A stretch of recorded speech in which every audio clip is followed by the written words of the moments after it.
Horacio Berbisky. Buenos días. Buenos días de nuevo. Bueno, ayer estuve en Olivos haciendo una entrevista con el presidente por el primer mes de gobierno.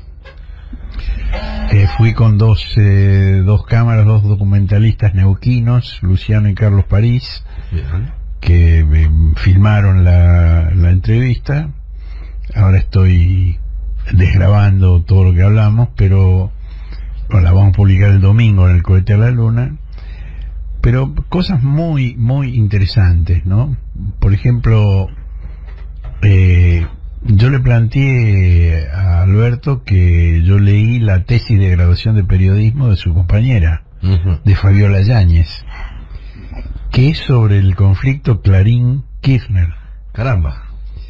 Y es muy interesante esa tesis, porque plantea, con un estudio riguroso de fuentes, de pronunciamientos de Kirchner por un lado y de editoriales de Clarín por el otro, que no hubo ningún capricho ni de Kirchner ni de Mañeto, que lo que hay son intereses contradictorios.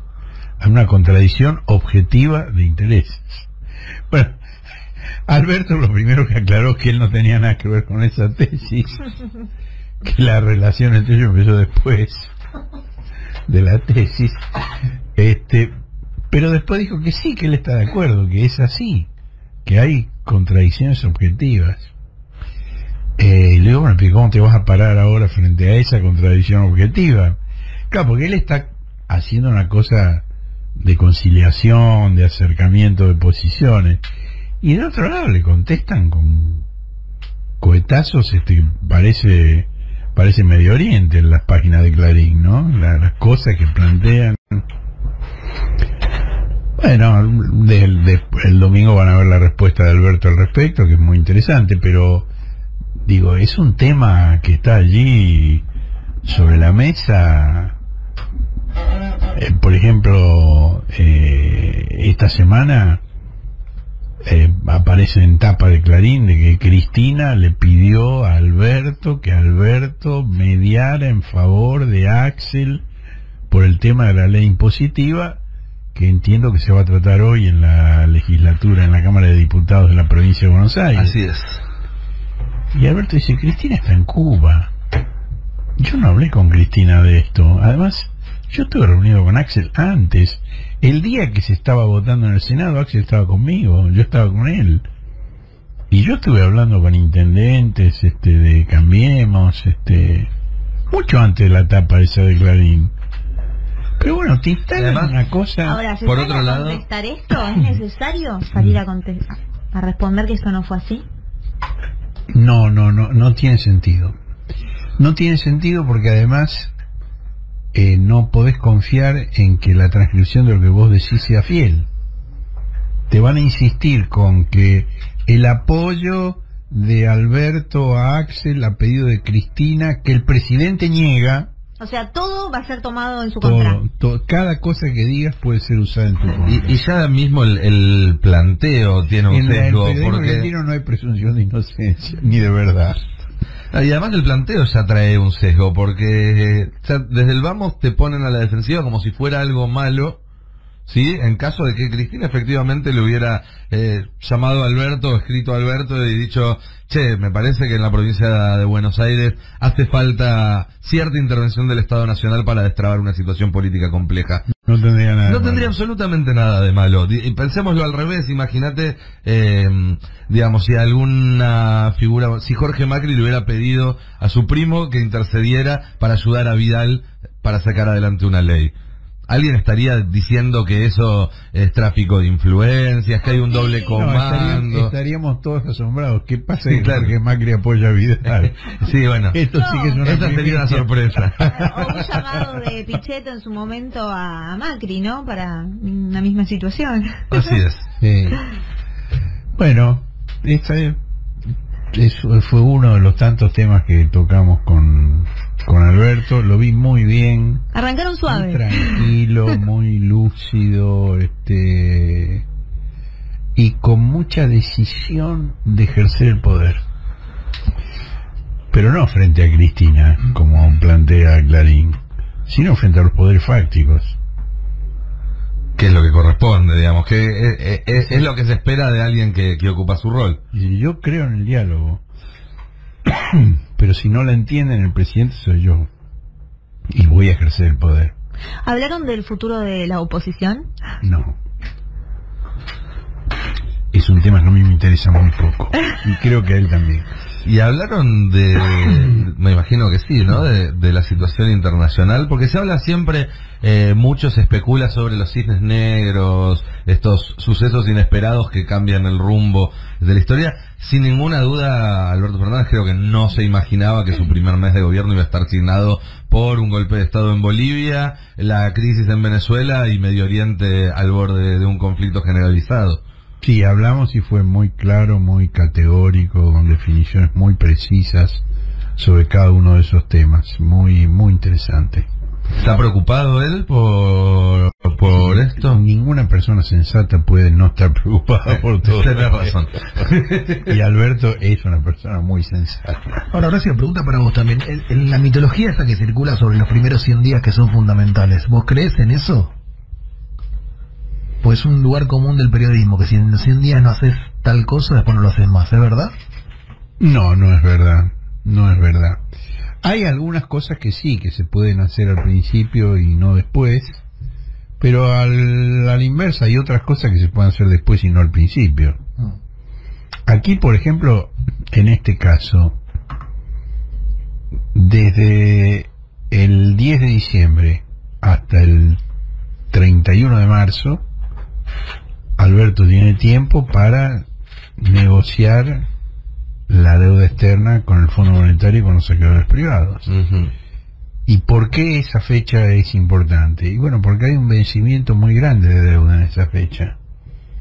Y si llegas a un acuerdo, se encamina el tema de determinada manera, y si no llegas a un acuerdo, se encamina de otra manera. Son dos escenarios totalmente distintos. Son dos escenarios totalmente distintos. Y además, el tema de la deuda está absolutamente ligado con el tema general de la marcha de la economía, del riesgo país, de la inflación, de la disponibilidad de fondos para inversiones.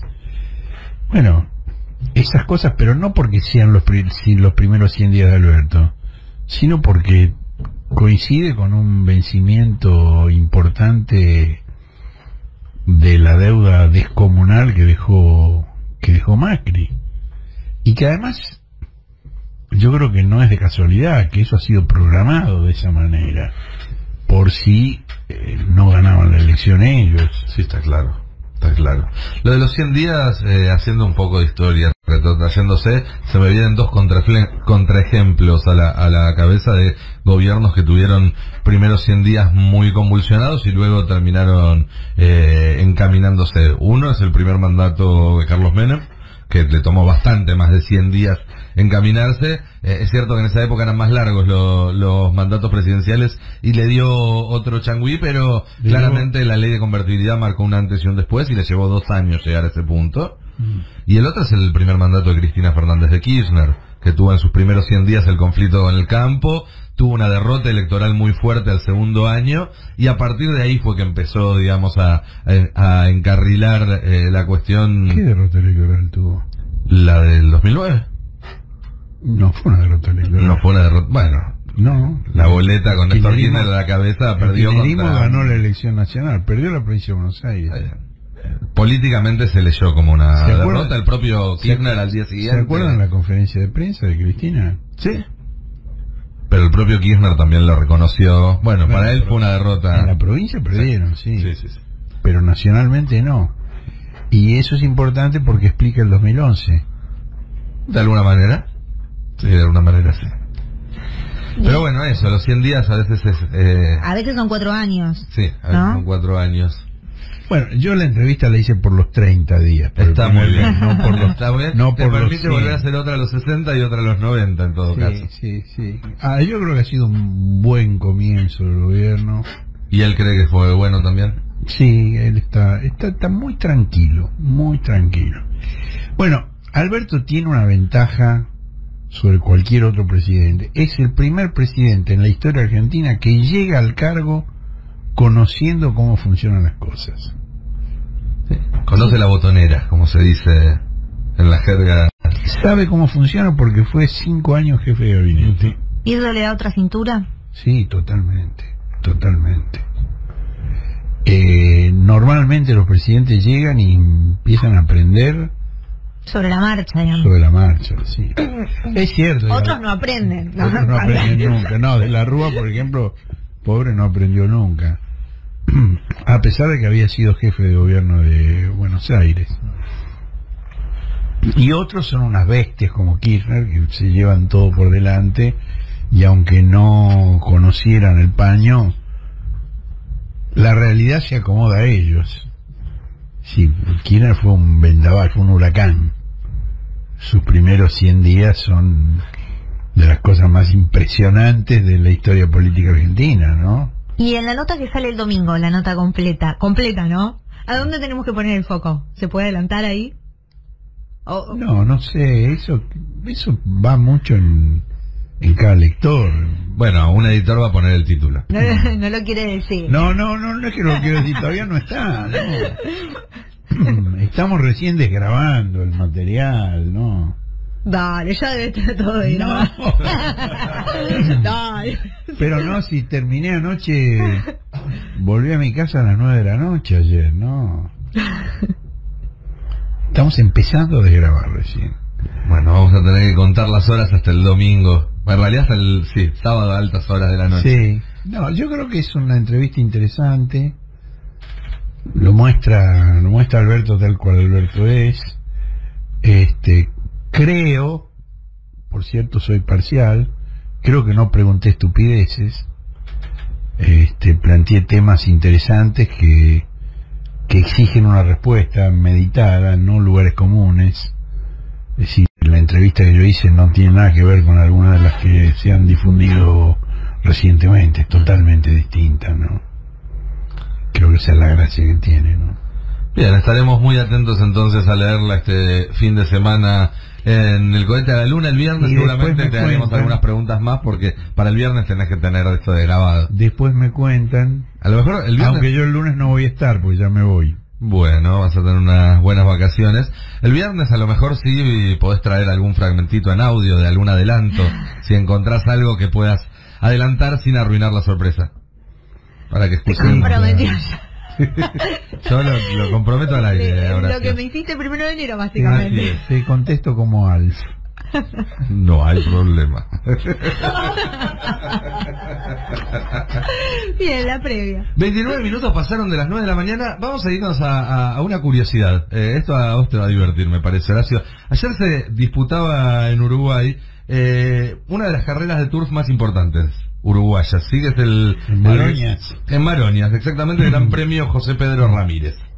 Tendencia a las redes. Hubo un ganador José Pedro Ramírez. José Pedro Ramírez, así le llama el Ramírez. Gran Premio Internacional de Pero Uruguay. José Pedro Ramírez no es el dueño del diario El Mundo de España. Que fue lo la- ignoro. Debe haber más de un José Pedro Ramírez Sí. dando vueltas. Sí, También puede ser el mismo, ¿no? También podría llegar a ser el mismo. Pero prestad atención al nombre del ganador. A ver, vamos a escuchar. Espera que me pongo los Dale.